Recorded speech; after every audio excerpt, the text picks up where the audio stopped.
Deaf, mad, and blind. This is the view as far as I can remember, madam. Yes, this is it.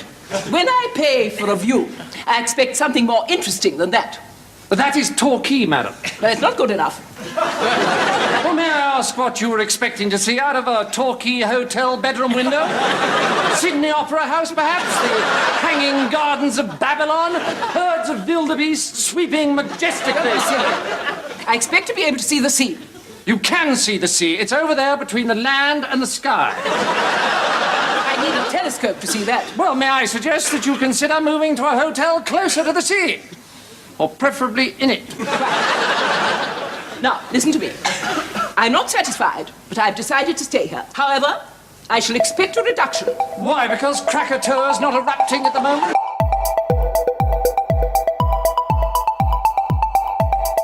Broadcasting from Brisbane, Australia, this is The FOMO Show.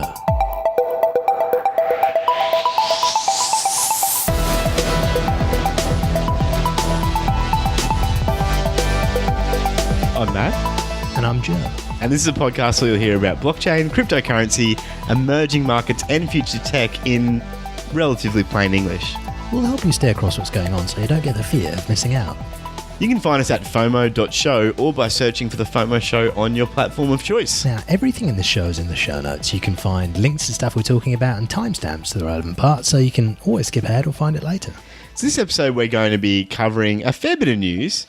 We're going to be having a feature on Australia's recent anti-encryption bill. Now, if you're from the United States or England or anywhere that's not Australia, it might seem like it's something that's not relevant, but it is. And we'll go into what that means for you. In our privacy and security section, we're going to be covering Have I Been Pwned, seeing if you've been hacked or had your data leaked. And we're also going to be talking about Memories of the Alhambra, which is a listener recommendation and a show on Netflix. So what have you been up to this last couple of weeks? Mate, not a lot, to be honest. It's been pretty busy at work, and then, I can't say there's been a fair amount on. What about yourself? Yeah, I've just been preparing for Christmas. It's been quite busy as well. It always seems when you get to the end of the year, you know that Christmas is coming, you know that everything's going to shut down, and you've just got to get there.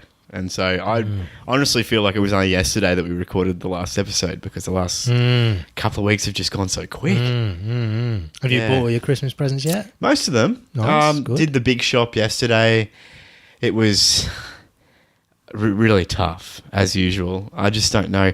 I don't know how anyone goes to shopping centres for fun. And this is a gross generalisation, of course, but generally it's the fairer sex, the females that will say words to the effect of, I'm going to go shopping. And like they're smiling when they say it. Whereas like when I picture shopping, it's kind of like, do I go throw myself off a bridge or do I go to the shopping centre? Because they're kind of around the same point of enjoyment. There's nothing like being stuck behind two people who are having a conversation, stopped in the middle of an aisle and you can't go around them. Or on the escalator. Oh, you know those mate. people that get on the escalator and they just don't care. Oh, and they were walking at an average pace until they got on the escalator. Yeah. It's all downhill. And then from they there, just stop and they talk to each other. And no amount of coughing can make a move. No. And I'm you get British, like, you're like, how close do I get before it's like bordering on inappropriate, just to get the message across that I want to get up the elevators because the sooner I get up here, the sooner I get out of this horrible place. There's just people everywhere. And they're all buying things. They're all consuming, and it's So I mean, at least this time we went into the city, which sounds worse, but it was actually better because you can walk down actual streets, and there just seems to be less people. Whereas a shopping centre, it's enclosed, and people are only there for one reason, and that's to spend money. And it is chaotic. Wow. Oh, Mate. Well, it's over now. That's right. Have you done your shop? No. I bought a couple pairs of socks for my dad, and I haven't figured anything else out yet. So I'll get around to it. Just leave it till Boxing Day. Mate, that's the thing. All the sales, I might just be like, guys, I love you so much. I want to get you something that's more value for money. That's right. I want to get you twice as much. Yes.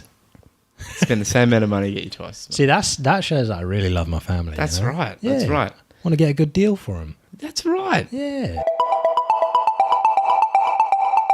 Joe, is this show investment advice? This is not investment or any other type of advice. We're not saying you should buy anything at all. Don't take advice from people who run a podcast on the internet. Full disclosure, we're both personally invested in a few different cryptocurrencies, some of which we talk about on the show. But if we talk about a project, it doesn't mean you should buy it.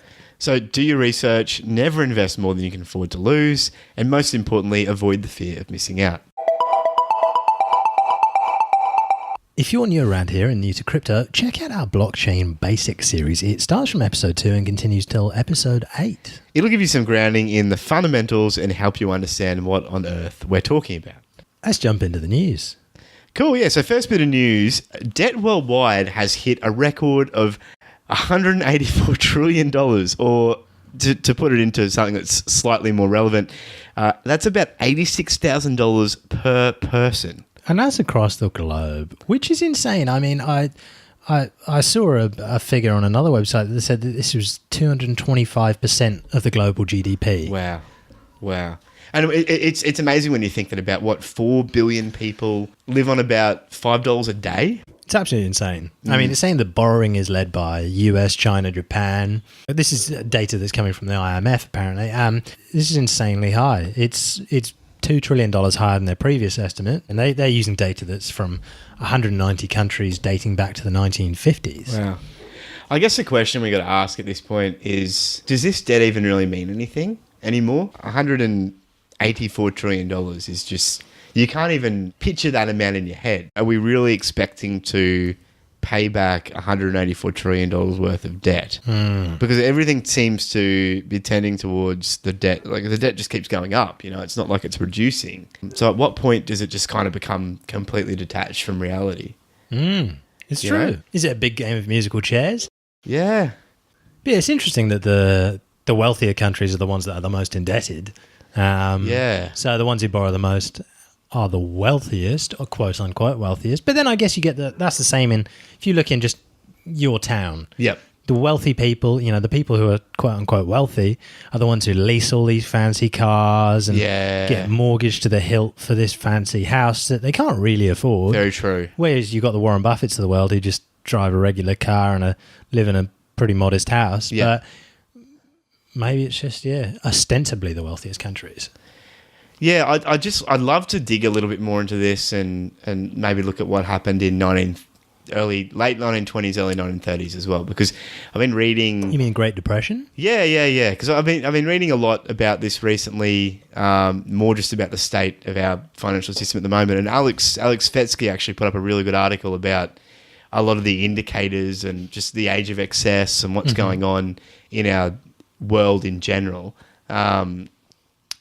But yeah, like I just wonder whether a similar thing, obviously on a small scale, was happening before the Great Depression, because back then there were all these extravagant parties going on, extravagant houses. A lot of people cars were a brand new thing. A lot of people were owning cars, and then when the Great Depression hit, it all came out that a lot of this was built on debt, and a lot of this was built on excessive spending. Obviously, there are other financial factors at play as well, but yeah, are we just seeing history repeat itself again 90 years later?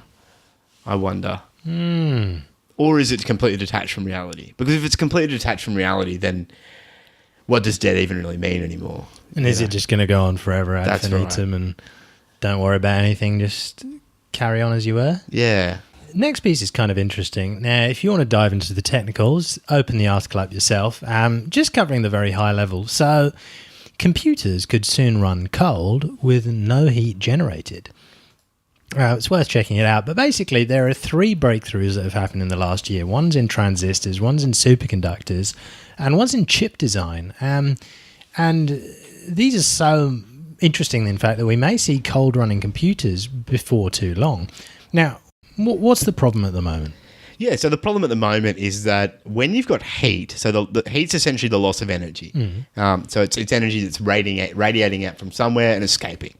What that does is that reduces a machine's computational power. So the hotter it gets, the harder it is for the machine to compute, the more it's losing just to just to essentially do the ether. And it also costs a lot of money to cool things so that they can compute better. So you'll generally see, like on a PC, or like, well, let's take a laptop for example. A laptop will have a little cooler in it. Some have fans, some have vacuum cooling now, and that's all designed to try and keep the processors in a laptop as cool as they can, so they can do the most work. You can get the most bang for your buck. Then you get a PC, and PCs generally have like heat sinks, bigger coolers, all sorts of stuff.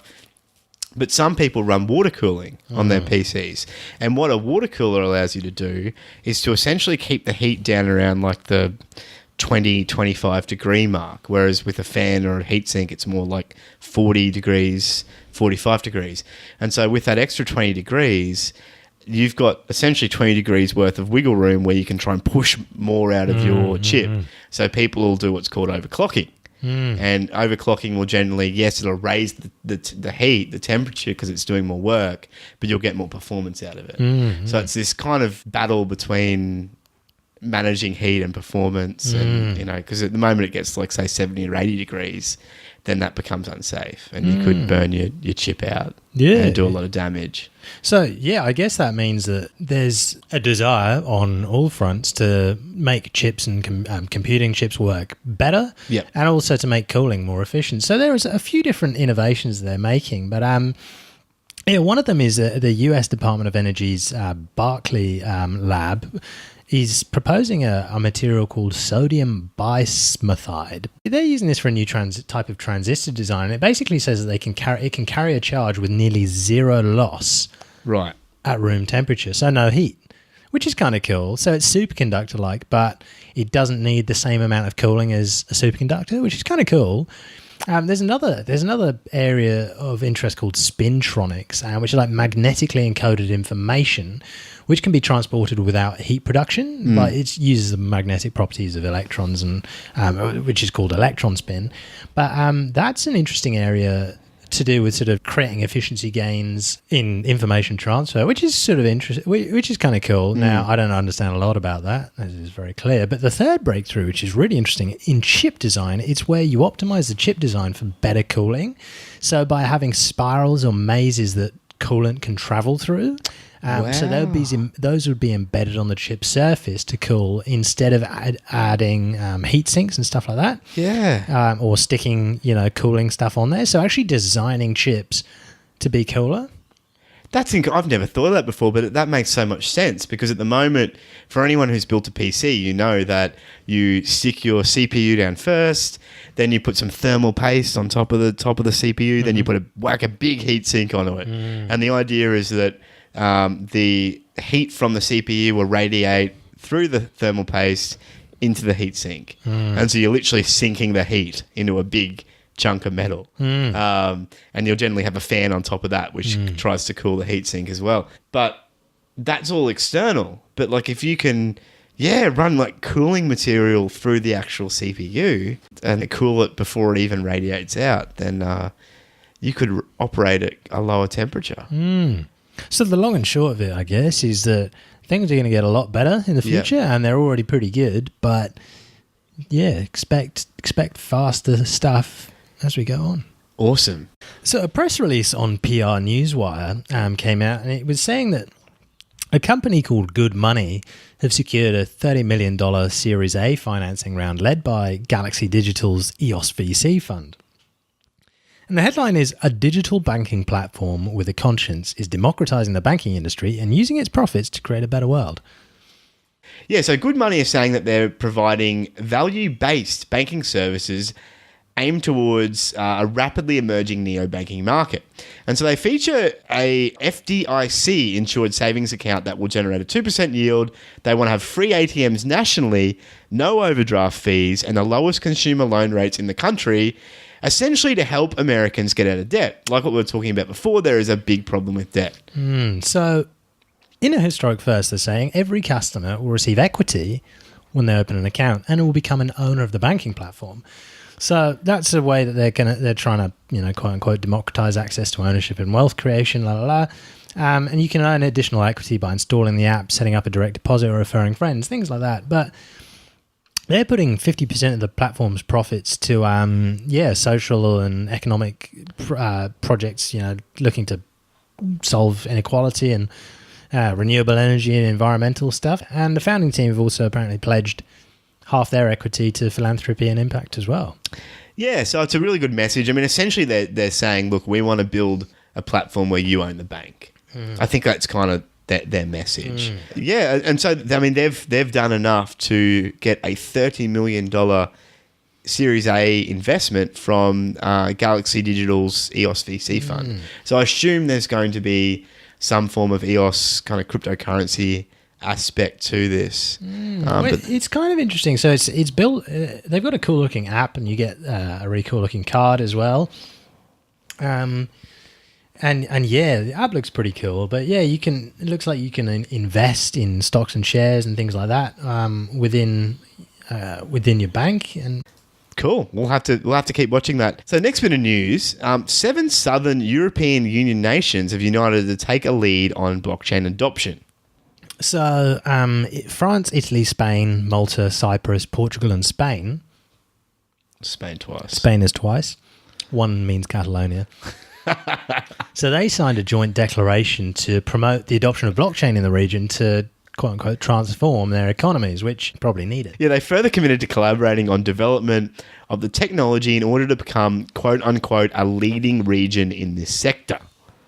So yeah, they signed this declaration in Brussels, which is the belly of the beast. Yeah, they've kind of trotted out all the usual buzzwords: increase efficiency, transparency, government services, Game changer, enhanced services for citizens, privacy.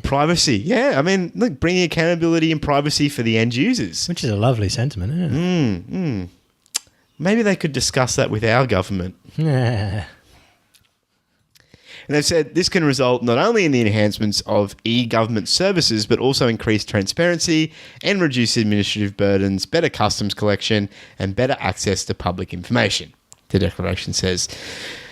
So essentially, it's just another, we're going to give blockchain a go announcement. We think it has all these benefits. But I guess we'll just have to wait. Now we're going to try and build it and discover that it's real difficult. That's right. And we'll probably build our own platform, and everyone will have to use our platform, and it's going to end up like all these other private blockchains. I think there's a lot of buzzword exhaustion at the moment, isn't there? Yeah. In the community, there really is like a more and more. You can only say revolutionary, transforming, innovative, blah blah blah, for so long before it just kind of becomes meaningless. Anyway, what's Calastone doing?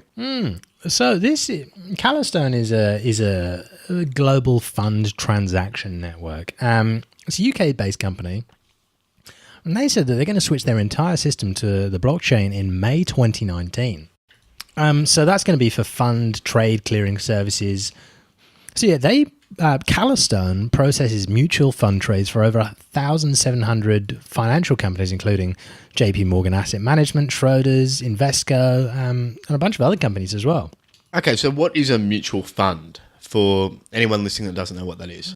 So yeah, it's just a big pool of money that people put together to go somewhere. So you can invest in a mutual fund, and a mutual fund will invest in a bunch of different things. And, they've got fees to them and all that sort of thing as well. But yeah, basically, they're going to use a shared ledger to automate the 9 million messages that's sent between these counterparties every month. So that's reportedly, it's worth over £170 billion. Yeah, and so when you ask that inevitable question, well, why does this need a blockchain? Reuters has said that the incumbent system requires 3 separate messages to be sent digitally between enterprises whenever they buy into a fund. First is to place an order, the second is a receipt, and the third is to confirm the price. The more you can automate, the more you de-risk, the more you streamline, the more you speed up. That was the Chief Marketing Officer of Calastone, Andrew Tomlinson. So they've cited data from the Big Four audit firm Deloitte, which estimates that adopting blockchain could actually save the global fund industry, excluding the US market, £3.4 billion every year. So that'd be optimizing trading and settlement processes. So yeah, the fund industry's got rising costs, which they put on to investors in fees. So and in part, there's extra regulation after 2008 financial crisis. So yeah, they're just looking to make things better. So I guess these are financial products and there are multiple parties. I'm not sure what the trust situation is between these parties, and I assume there's a whole lot of manual checking that has to go on, and settling obviously takes quite a long time. So yeah, I could see the benefit. Again, I hope this is a joint effort. I mean, there are the mention of a few other parties in this already, but I do hope that if they're not going to do this on a public network, that at least it's going to be a kind of consortium network between a bunch of players, because, yeah, otherwise it'll just be another company saying, use our network and don't use anyone else's network. Well, it's worth noting that Calastone are actually members of the Hyperledger project, which is like an open source blockchain sort of suite of tools for enterprise and just regular people. We'll see what happens with that. So Facebook has embarked on an aggressive hiring spree to woo crypto experts to expand its blockchain group amid speculation the social media monopoly is considering launching its own cryptocurrency. So we talked about it back in episode 25, but Facebook formed its blockchain unit in April with the former president of PayPal and vice president of Messenger, David Marcus. So he's a longtime cryptocurrency advocate and a former board member at Coinbase. So in episode 25, we were talking about when he left the board of Coinbase. So this blockchain group now has 40 employees, apparently, including a half dozen ex-PayPal execs that he poached. This group also includes people who've worked on Google Pay and Samsung Pay, which is pretty sneaky. I think we have talked about this before too. We were basically saying that a lot of people use Facebook's Messenger at the moment. They use Facebook services. And if they were to make a play in this space and say, we're going to roll out Facebook Pay and you can pay other people directly in Messenger and we're going to support a bunch of merchants, they could really get a lot of traction out of that. And so, yeah, it's like, it's not that surprising to see it coming to fruition, but it will be interesting to see how they roll this out, if they do roll this out. So, yeah, apparently it's pretty stealthy, according to Cheddar's Alex Heath. He said it's definitely going to be some kind of blockchain-based cryptocurrency payments. Heath also said that they got policy people in DC to ramp it up. And, yeah, apparently they're trying to hire a bunch of crypto-savvy engineers, actively recruiting, trying to scoop up crypto startups, which are at the white paper level, or just trying to find, developers, because there's so few developers available and so many people who are wanting these talented cryptographers and academics. So apparently Facebook's going really hard at hiring them. Yeah, and I guess the big issue, and he actually points this out himself further on the article, the big issue is that a lot of people don't really trust Facebook anymore. There's been a big move away from people using Facebook, people putting a lot of what they used to put on Facebook there anymore.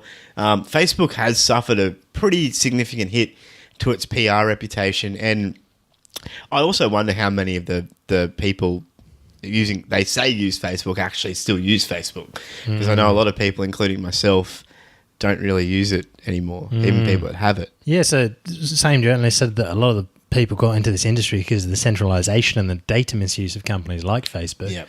So, yeah, the idea of Facebook creating a cryptocurrency and a digital economy within its ecosystem is either incredibly exciting if you talk to some people, or one of the scariest things in the world if you talk to others. So it's polarizing, but they're apparently actively building it up. He's saying we can expect to see Facebook buy some companies up in the crypto space next year. Yeah, so I guess it just depends on what form it would take, whether they're going to use something like Bitcoin and just riff off it, or if they're actually going to create their own cryptocurrency.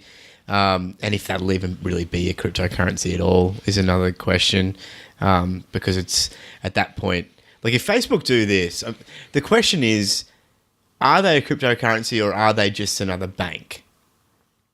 Like, are they more just creating a digital currency?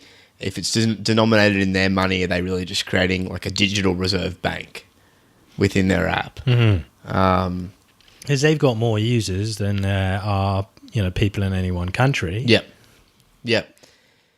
And they're not wrong that there's a market for this. Like, the market is still completely wide open for a global unit of exchange.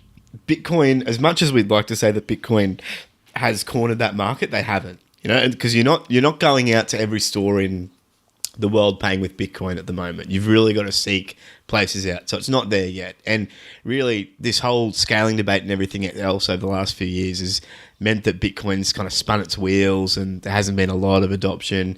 There's been a lot of distraction. So I still definitely think, and it's scary to think this, but I think the market is still wide open for someone to step in here. And Facebook has a very big existing user base.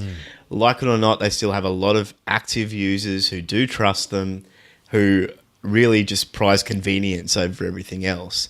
And so, I mean, I was sitting at an exchange place yesterday trying to exchange some Australian dollars for some Japanese yen because I know someone who's traveling overseas and that was going to be the Christmas present. And the experience was so bad. What happened? I walked up to the counter and I said, hey, I've got $50. I just want to exchange it for Japanese yen. And so he spent probably the first 5 minutes on his phone trying to calculate exactly how much he should actually be giving me. And then he said, sir, I need to call someone else to come down and help me. And so I said, okay. And for another 10 minutes later, someone rocked up with the Japanese yen and just handed it to me. And I handed it inside the booth first, then he counted it and then handed it back to me. So the whole experience took about 15 to 20 minutes to transfer $50 worth of Australian to $50 worth of Japanese. But it wasn't $50 worth of Japanese. It was more like $45 or $40 worth of Japanese because there was a 10% fee in the transfer. So 10%. I lost 10% just in the transfer. And so the whole time I was there with my wife, and the whole time I was standing there, I was like, this is why we need a global payment method. This is why Bitcoin is such a big deal and cryptocurrency is such a big deal, because I shouldn't have to worry about transferring from someone's currency to someone else's currency. I should just be able to go around the world and pay with one currency. It's a digital age. I can go around the world and access one internet. I can check one email from anywhere in the world.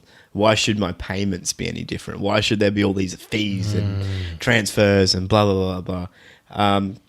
And the fact that I couldn't just say to this person, here's some Bitcoin.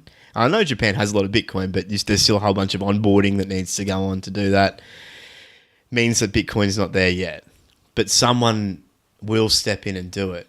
And look, Facebook, the fact is, Messenger is installed on probably 2-3 billion people's phones. WhatsApp as well. A lot of people use WhatsApp. WhatsApp's owned by Facebook. All it would take is for them to put a new tab on both of those apps saying Facebook payments or pay in Facecoin or whatever, you know. They've got the money and the marketing clout to get merchants on board. It could all happen pretty quick. And if that became the global payment method, then Bitcoin suddenly goes from being a solution of Bitcoin and cryptocurrency in general, as we know it, go from being the solution for global payments to being like a fringe, techie, nerdy, libertarian kind of coin, but that kind of gets relegated to the fringe again. Do you know what I mean? Like and so I think the Facebook play is really smart and it could work. You wonder whether they're going to build some kind of, fraud prevention thing in there, because if they do any kind of reversible transactions, it's suddenly going to have to open up a massive team for all the fraud that's going to happen. Yeah. It's going to be tricky. Yeah. And it's a double-edged sword too, isn't it? Because if they make it more like traditional cryptocurrencies, then there's no fraud prevention. There's built-in encryption and prevention with your private keys, but if someone gets a hold of them and sends all your money to someone else... Oh, because it's all going to be locked to your Facebook account, isn't it? Yeah. Oh. Yeah. It's going to be Yeah, you can see why some people are going to love that idea and some people are terrified of it. Yeah. And I guess it's why something like Good Money, which we covered before, which may end up being like a crypto bank, why people are talking about those kinds of ideas and saying they've got some significant merit. Like someone that can hold your crypto in custody. I know that's not really what we want people to be doing with it, because there's a lot of power in being your own bank, but there's a lot of risk as well. So, yeah, it's interesting, man. I think this next year is going to be really interesting to watch what Facebook does, if anything, with it. I would not be surprised to see that Google and Microsoft are also thinking about this. Alibaba, I mean, they've got Alipay, and that's a big deal in China. I dare say they're probably looking to expand that to other countries as well. So watch this space. Speaking of blockchain payments, the CEO of BitPay says that blockchain payments mass adoption is 3 to 5 years away.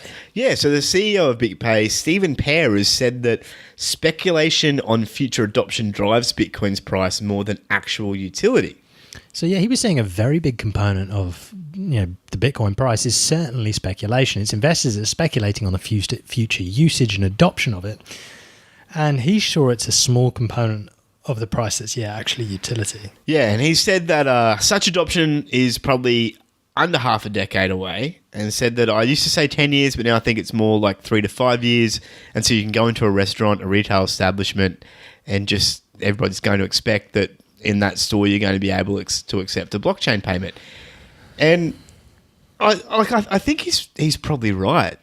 Especially in the fact that a lot of this has been driven by speculation. You look at the big price run up last year, and you look at a lot of the interest. A lot of the interest is around trading. A lot of the interest is around, the price is going to go up, and it's all driven by speculation and a desire to make money. And I think it's a big problem. There's been such a focus on the price rising, hodling, making money, all that kind of stuff, that people have really forgotten that the reason that crypto is such a big deal in the first place is because it let us send money to each other without a bank. That was like use case number one. And the Bitcoin Cash guys, for all their flaws, I think, and look, a lot of other cryptocurrencies too, but them in particular, I think, got this in that, if you don't have a way to send it to each other without a bank, then what have you got? So he's exactly right that the focus needs to move away from trading, trying to make money, speculating, holding, to, okay, what are you doing to actually get this thing used? Are you going into every store and asking them if they take Bitcoin? Because I do. I ask them now. I say, do you take Bitcoin? They almost always say no, but sometimes you'll have a conversation then. They'll say, should I? Like, well, yeah, you should. Like, because okay, well, what will it do for me? And you say, well, first thing, it lets people send money to each other without a bank. People can essentially have their own money and they can send it to each other without a bank. And if you're in the UK and I'm here, I can send it to them over there within about 10 seconds. And there's no fees, there's no intermediaries involved. It's completely peer-to-peer. It's like how money should be. And that's all you really need to say. And they're like, oh, wow, that sounds really good. What should I do? And I generally point them towards Travel by Bit, because Travel by Bit are the company that are doing things here in Brisbane. But, you can point them to whoever you want. You can point them to BitPay if you want.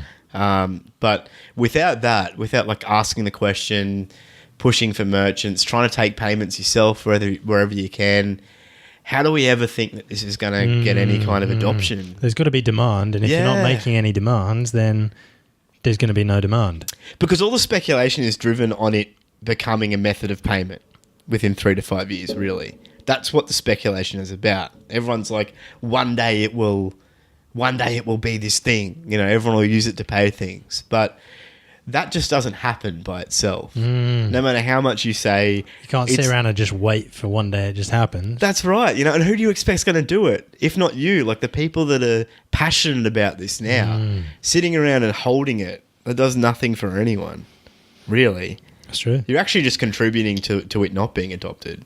So what do you need to do this Christmas? Give a bit of Dogecoin to your loved ones? Yeah, I think it's better than giving. We gave Christmas presents last year, and that was like, and sorry, Mum, you're worth nothing. They're not worth much now. But yeah, I mean, I guess if you give them this Christmas, and even there we go, we were even doing the same thing because we were like, oh, it's not worth much. It's not worth much, but it might be worth more later on. Like that whole mentality is part of the problem, I think, because we're not giving it to them to spend. We're giving it to them as like just hold on to this. One day it'll be worth a lot more. And so we don't really take the time to say, here's your wallet, send a little bit to me, get familiar with it. Oh, look how easy was that? And this is where you can spend it. You can spend it at some of these places, and this is why it's important. This is why you should be spending it. We're not really doing that.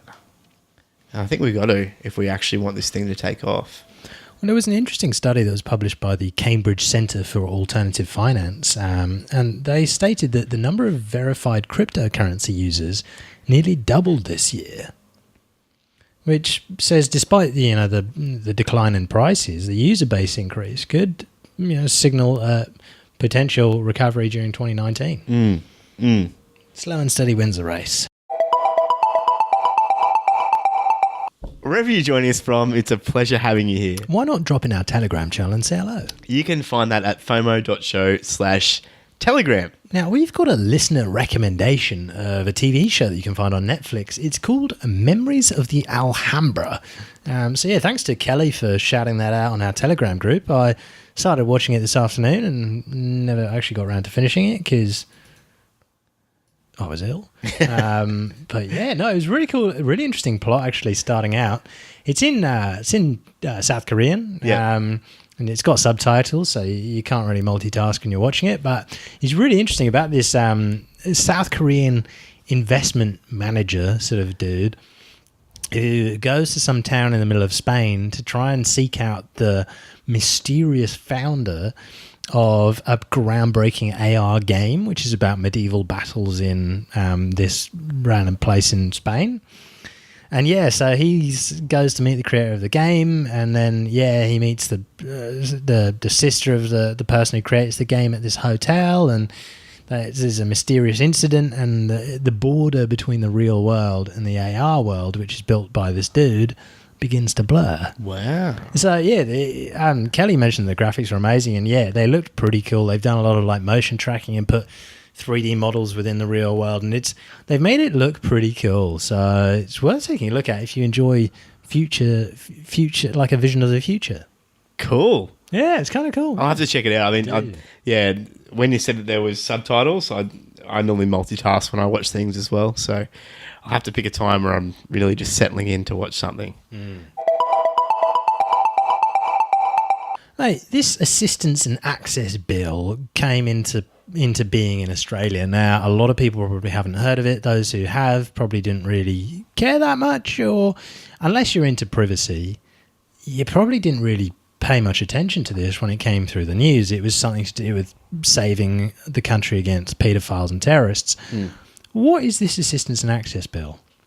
Yeah, okay. So this is what it was called, the anti-encryption bill, like in a lot of news articles and things like that, and that is definitely a part of it. But essentially, it's a new bill which Australia has introduced and has now been passed in our parliament. It was introduced and passed very quickly, and it basically allows any intelligence agency or police officer to request or demand certain things from pretty much anyone with a computer. So what kind of things can they make you do? Yeah, so, okay, first things first. In the Act, they talk about a designated communications provider. Right? And the Act basically says that it's a person who provides an electronic service that has one or more end users in Australia. Okay? Right. So if you're any kind of company that provides a service to someone in Australia and you use the internet or software or anything else, you fall under this. Wow. But then it goes further. It actually says that it can be also anyone who manufactures, supplies, installs equipment, data devices or software for any of this stuff. And it doesn't just include the director of a business. It can also be the employee, contractor, or even like a system admin for any of these organizations. So it's got a really, really, really broad applicability to everyone. So that's the first thing that you need to know. So essentially, if you're involved in any way in technology, this bill probably applies to you, especially if you're in Australia. And what they can make you do is essentially, they can make you do a number of things. It's an incredibly long list, but the important things that they can make you do, we'll just run through a few of them. The Act allows them to demand that you remove one or more forms of electronic protection in any software under your control. Wow. Install, maintain, test, and use software or equipment. So that's the intelligence agency directing you to do any of those things. Provide access to your facility, equipment, devices, services, software, applications, or communications. test, modify, deploy, and maintain technology which they install on your hardware or software. Wow. Modify your business model or service. Wow. Cease using certain providers in your software and begin using other ones which they supply or stipulate. Sheesh. And conceal the fact that you've done any of those things from anyone as long as you don't have to be directly dishonest. Oh, so this is a good thing, and it's protecting us against terrorists. So what's the big deal? Why is this a problem? For those of you who can't see, Joe's being very sarcastic right now. But look, it's a problem because it's an incredibly broad and invasive list of powers. And the issue with the Act is that there are a few exceptions to what can be done and what can't be done, but those exceptions aren't that well made out, and there's also a lot of secrecy around this whole thing. So if I'm a business, say a messaging service, so the government can come up to me and say, look, you got 2 users in Australia. Yeah. You need to weaken your stuff. You need to give us not a backdoor. You need to hide the fact from all your investors and any of your employees and stuff that you're doing it. Yeah. And, what happens if I get hacked because of a backdoor and my users want to sue me? What happens then? Yeah, so the Act does give you some protections. So Right. it does say that if there's a civil action against you, you can use this as a defence. And this defence wasn't in the bill at the first part, but they put this in before it got passed, which is good. But yeah, so tucked away in the bill is an immunity provision, and that basically states that you can't be liable to any third party for anything you do in compliance with one of these notices. And we'll go into the notices in a little bit, but essentially, if someone sues you and says, you lost all my data, or so someone hacked you and I got exposed and all my credit card details is now with someone else and they've spent things elsewhere, you can say, well, that did happen, but it was because I was told to implement this weakness by the government. Problem with that, of course, is that if you get sued, you have to have that argument. You have to spend a whole bunch of legals going to court. You have to show that notice, and then you have to prove that that was actually the reason. But then you get immunity from prosecution?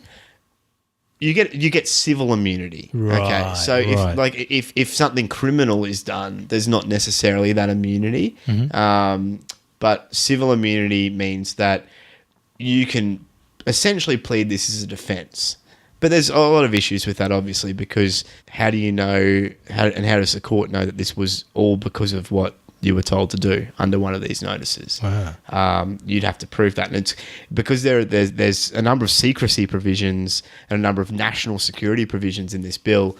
The agencies may not be willing to share any more information with the courts at all about what went on, especially if there's still an operation ongoing. So it may become quite hard for you to prove that it was because of this notice that you got served with, because there are a number of provisions around what you're allowed to share and what you're not allowed to share, and there's a lot you're not allowed to share with anyone else under pain of imprisonment under this bill. The other thing to say is, too, your immunity only applies when it's not voluntary. So there's a voluntary notice which you can be served with, and it's essentially an agency or the police asking you to do something for them, but saying, look, we're not forcing you to do this, but we'd love your help. If you comply with that, and then later on what you do for them means that there's a vulnerability and something gets exposed, you're not protected at all. So you can be completely civilly liable for voluntarily cooperating with the authorities. And they won't pay your legals either. So while you're quote-unquote immune, you'll still have to pay the money to have the argument until you get to the point where a court throws it out. Sheesh. So best case, you're still up for a significant amount of money in legal fees because of this.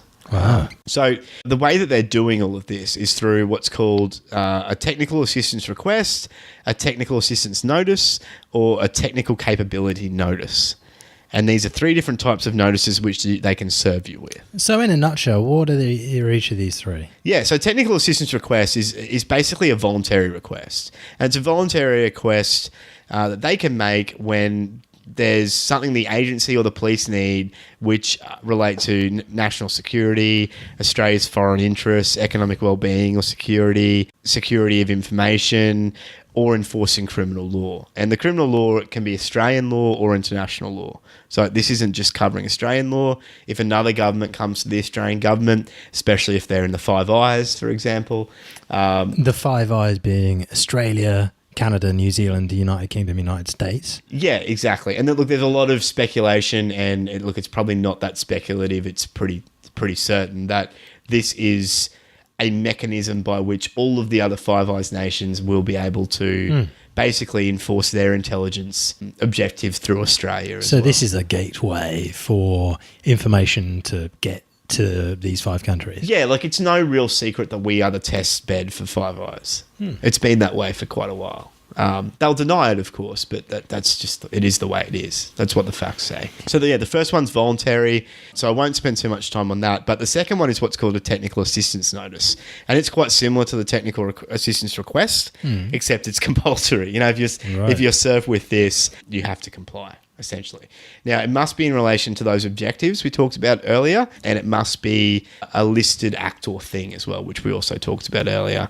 And it's really focused on what you're already able to do. So essentially, what will generally happen with this is, let's say you run like an online service, which lets you upload and store your client's confidential documents. If currently you've got that encrypted, but you've got the keys and it's just secured and you had access to it, under a technical assistance notice, you would be required to give that data over if you're asked. So even though it's someone else's data, it's confidential, you'd be required to give that over. If you store them in an encrypted form and don't have a way to encrypt them yourself, this notice won't compel you to build a new system which can decrypt everything and give that over. Right. It's basically just asking you to do something which you're already able to do. Okay. So it's kind of like a more invasive warrant.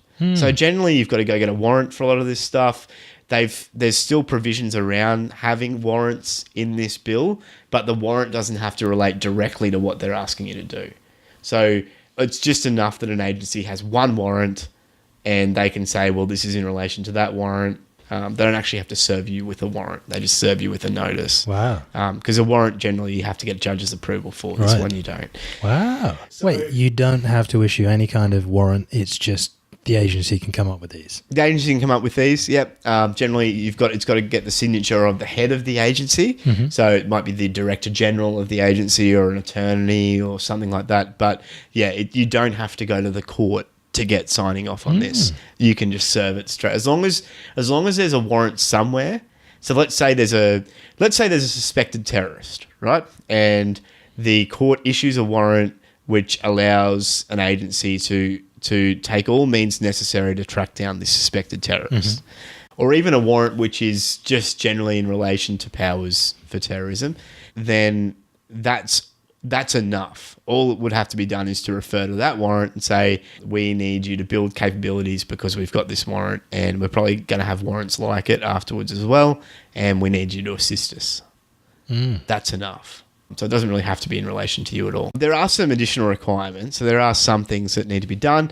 It must be approved by the Commissioner of the Australian Federal Police before it can be issued. It must be given in writing. You need to be advised of your obligations, and you do have a right to make a complaint. But the two important parts is that the notice must be reasonable and proportionate, and compliance with the notice must be practicable and technically feasible.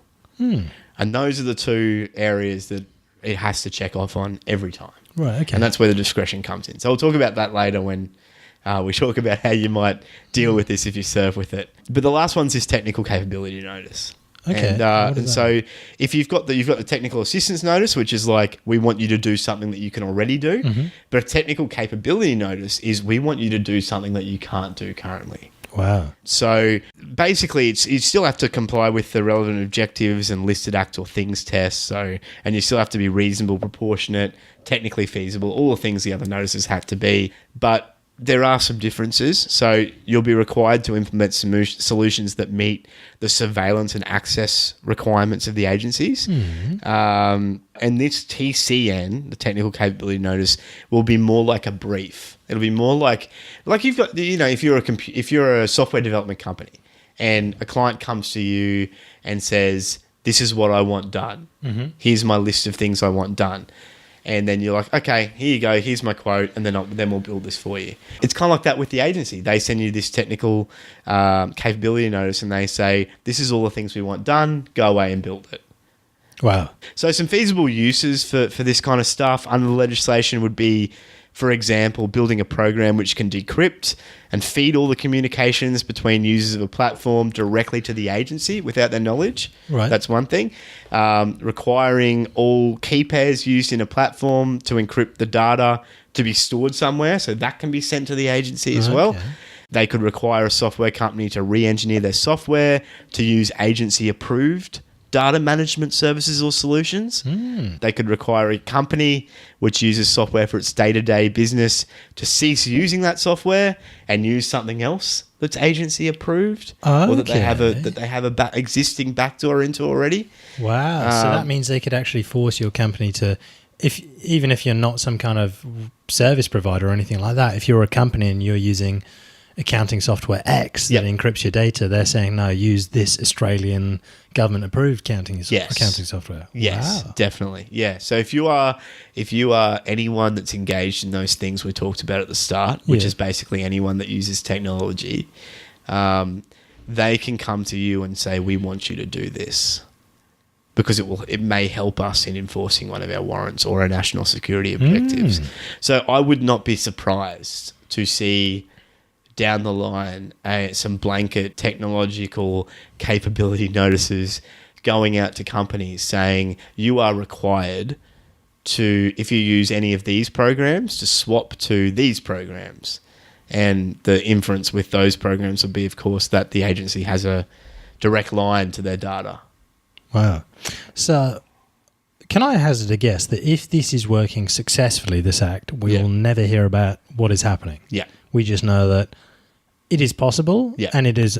We have to assume that the surveillance state is asking all of the major tech companies to create new features in their software or in their systems, but we won't know how often it's been done. We won't know which companies are affected, and we won't know if it affects us. Yep. Okay, That's pretty much exactly right.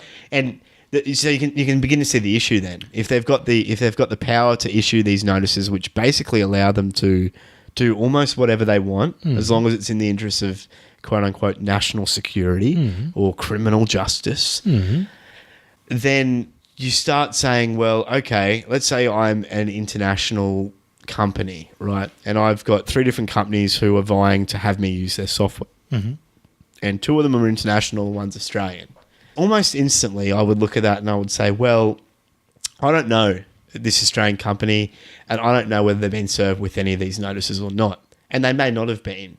But the very fact that they can be, the very fact that an agency can ask them to build backdoors into their software, can ask them to use agency-approved software, to build basically whatever they want in the interest of national security, under threat of imprisonment or heavy fines, means I'm not going to use that. Why would I use Australian software if I know that the government has that capability to breach not only my data but my users' data? Because that's the big issue here. It's a huge liability point, not just because it would be giving a foreign government access to confidential information, but it would also be creating attack vectors for hackers to access that information and potentially result in a massive data breach from my company. And if I'm a European company, for example, I've got to comply with GDPR, which is Europeans' privacy law.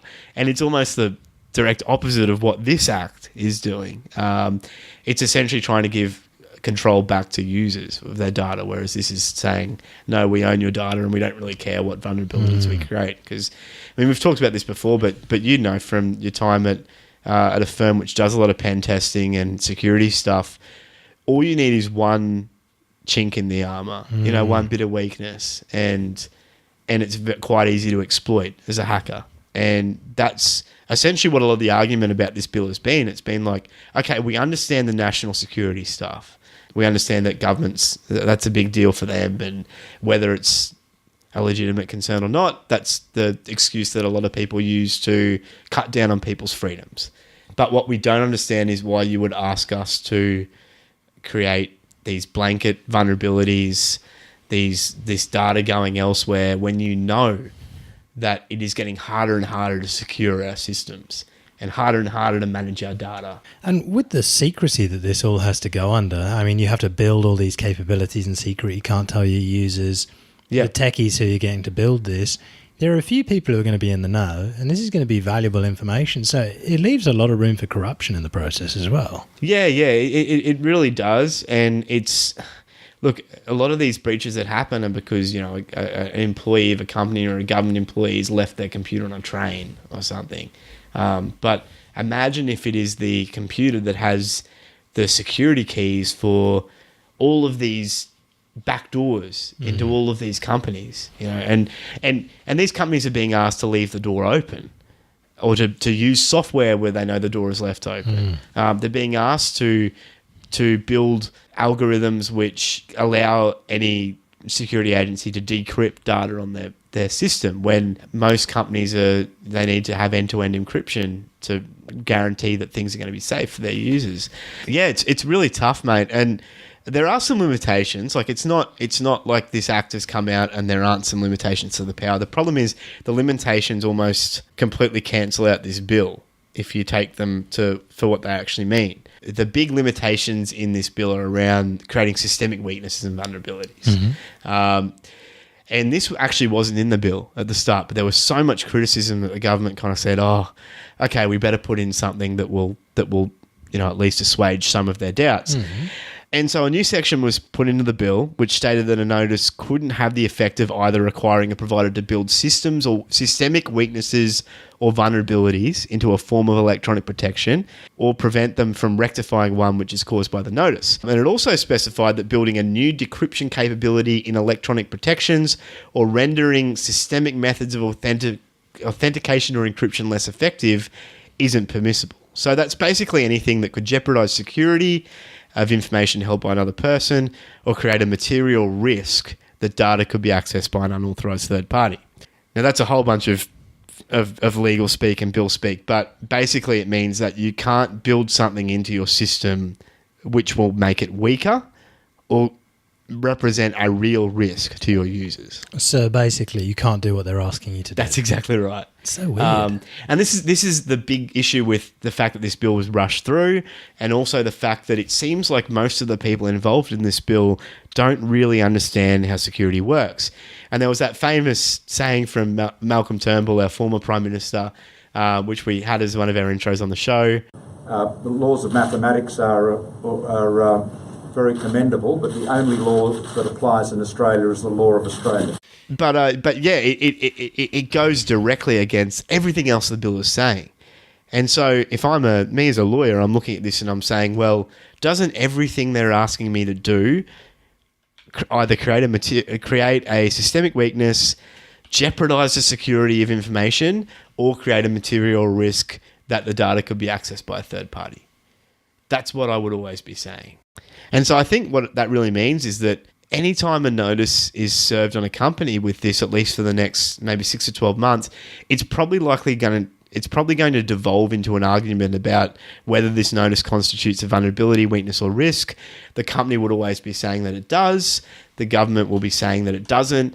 And I think we're going to have some very long and protracted court battles about this stuff. But in secret.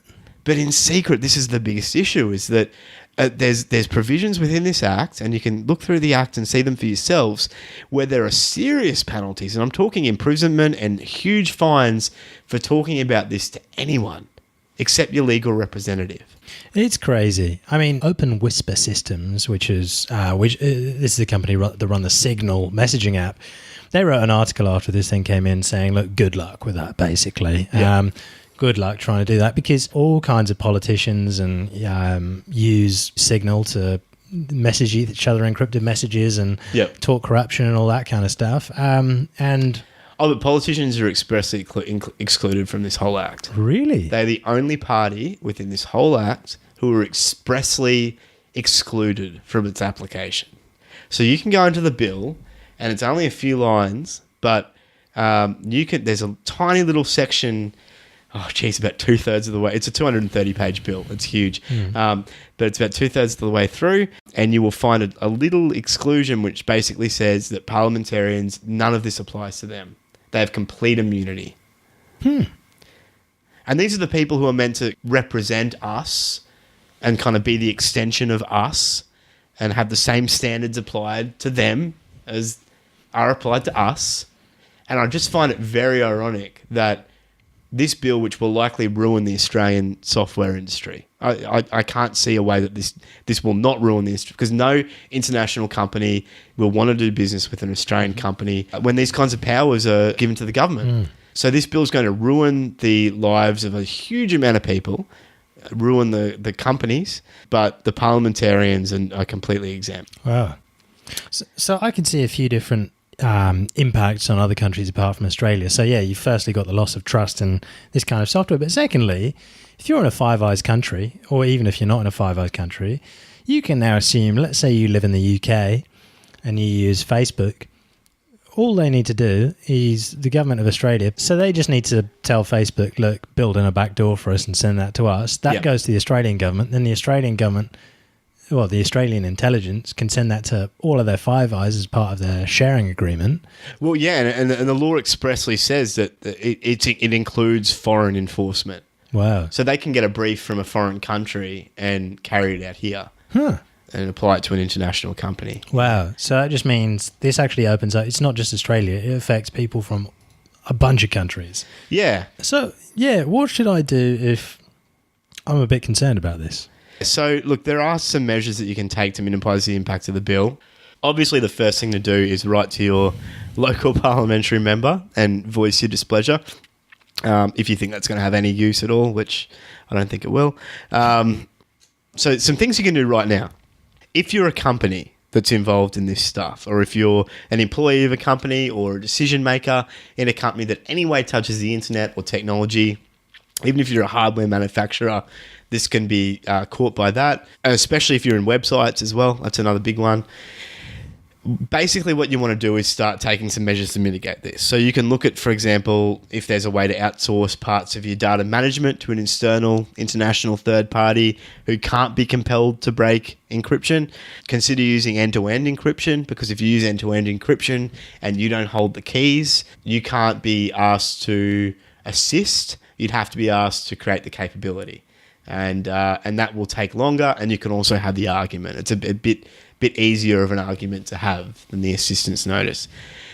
I say as well, you should really strongly consider getting a cybersecurity firm involved, especially if you're a software company or a development company, you've got software. Get them to undertake a full review of your operations and harden them as much as possible, and then get them to do a report. Now, what that means, if you've got a report from a cybersecurity company about your systems, if the government comes knocking with a request like this, you have a report which talks about the vulnerabilities of your system, the complexities of your system. You also have a firm who knows your system very, very well. And there's generally a 30-day period where you can consult and you can reject or ask for a review or whatever after you get one of these notices.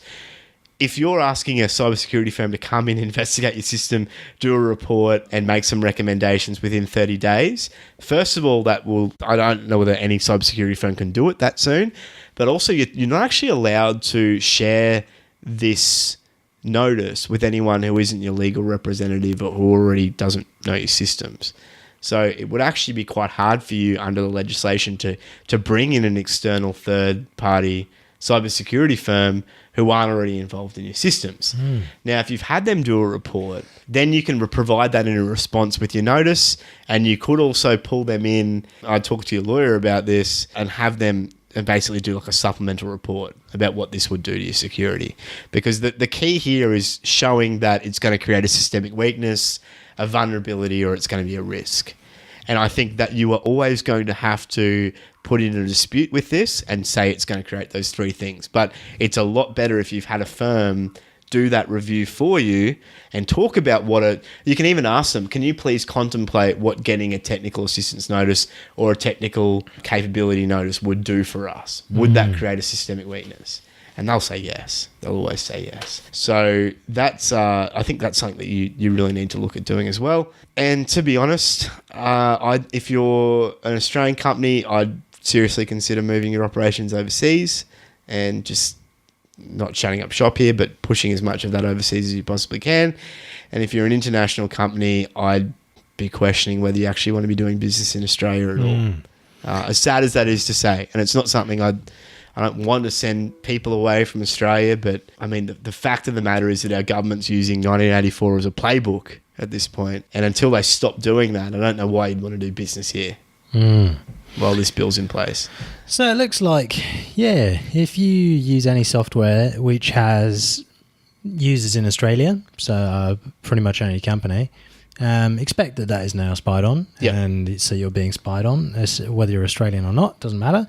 But yeah, it's just nice to know that you just have to do what the Stasi says. There's not really a lot you can do in your defence. There's some things you can try and do to mitigate, but yeah, it looks like it's going downhill from here. It's full authoritarianism now, you know. It's an interesting quote you shared on when you were posting it to LinkedIn when it came out. You said it was a quote from Orwell, and you said, and then it got to a point where there was the only space you had to yourself was between your ears, or something like that. Yeah. The only it was something like that, but it was so true, you know, because we see this with the increase in surveillance and now this kind of stuff. Yeah, man, it's getting to that point.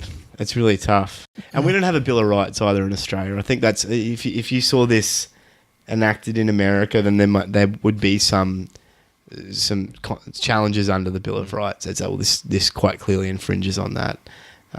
But we don't have the advantage of that here. And we're the guinea pigs for the rest of you, so if you're not in Australia, it's coming to you pretty soon. Yeah. Look forward to it. Yeah. Oh, but on a personal level as well, I think this is just more of a case for encrypting everything. Like, do as many things in your daily life where it touches technology under encryption. So Signal is a great one, and they've come out and said, yep, we're not going to be complying with this. They're great. They're end-to-end encrypted. WhatsApp, if you use WhatsApp, that's owned by Facebook. They say it's end-to-end encrypted, but if they get served with one of these things, they'll comply. I'm pretty sure one of the WhatsApp founders actually left because apparently they were weakening the security. Yeah. I believe that's true. But Yeah. I mean, it's owned by Facebook. You know? So you got to just assume. Yeah. And look, even Telegram have already had issues with the Russian government. Yeah, I'm sure someone will be knocking on their door as well. So ostensibly we were doing this bill was being done to protect us against terrorists and pedos. But now what seems likely is that if you're a terrorist or a pedo and you're looking at this, you're like, okay, well, I'll no longer use WhatsApp to message my creepy things to my, terrorist colleague. Yeah. So it's just going to drive the criminals further underground, isn't it? Well, it's what always happens. You know, it boggles my mind that in 2018 we've still got bills like this coming out, because it's been proven time and time again that this kind of heavy-handedness doesn't work. It just pushes people underground. You know, it just makes people hunker down further and further. Well, yeah, that's the good news for Christmas, isn't it? Yeah, just in time. It's a great Christmas present. Save us from terrorists. In this week's privacy and security section, there's a really cool website worth going on. What is it? So it's called Have I Been Pwned? And how do you spell that? So PWNED. So if you've come up through computer gaming in the last 10, 15 years, you would have seen the word pwned. It basically means owned, but we put a P in there instead of an O. But the site isn't about computer gaming at all. It's about your emails and your personal details. So on this website, you can put in your email address, and it tells you if your email address turns up in any of these data breaches or account hacks. So when LinkedIn got hacked and 164 million accounts got breached, it'll tell you if it was involved. So my email address has been pwned on 7 different sites: the Bitly hack, the Discus hack, the Dropbox hack, the LinkedIn hack, the Yahoo hack of 2012. Wow. There you go. My email has not been pwned at all. Is that your new one? It's a new one. I'm going to put in my old one. Let's have a look.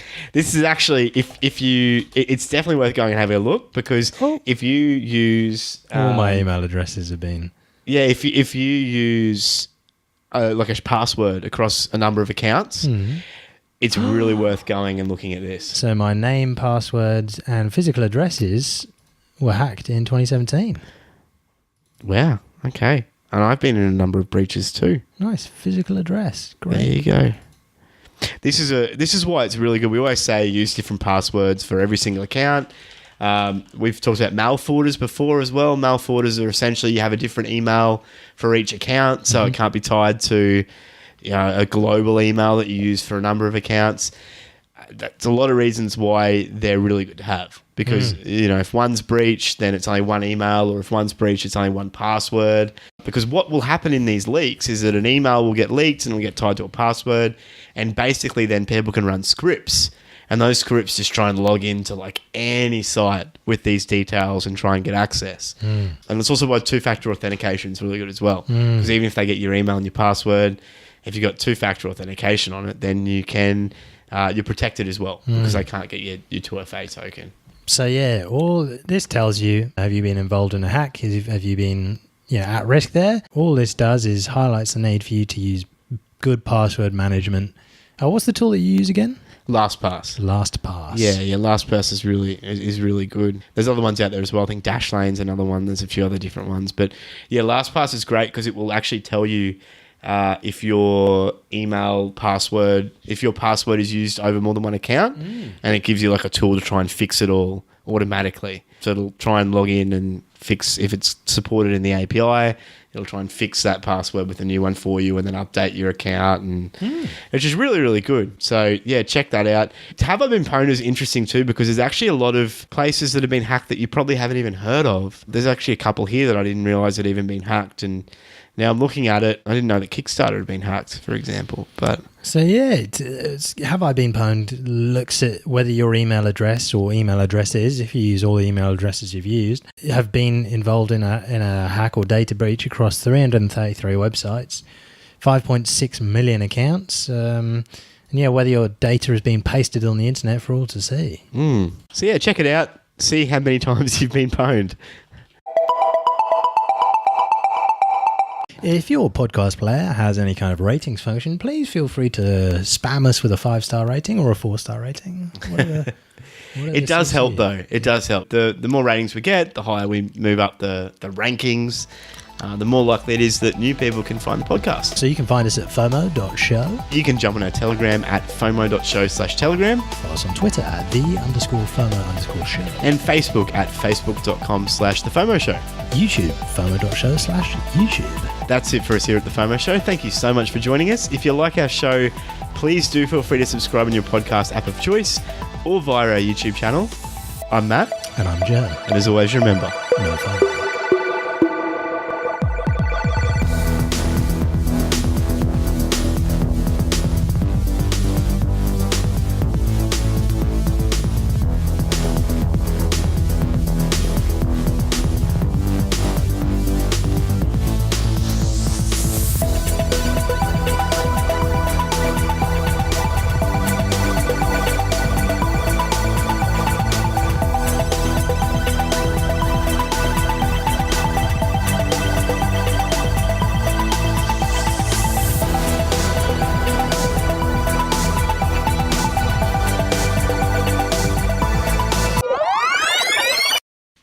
been drinking a lot of water, man. It's just amazing how many of these breaches don't get announced until well after they've happened, isn't They it? keep it real quiet and they don't like to talk about it. Yeah. You don't see Yahoo raving on a regular about how they got demolished. Hello. Hello. It's me, Mexico. See, that's something you just need a robot to do all that rubber stamping, mate. You just need automated judges. Yes, yes, yes, yes, yes, yes. Spy on me, spy on me, spy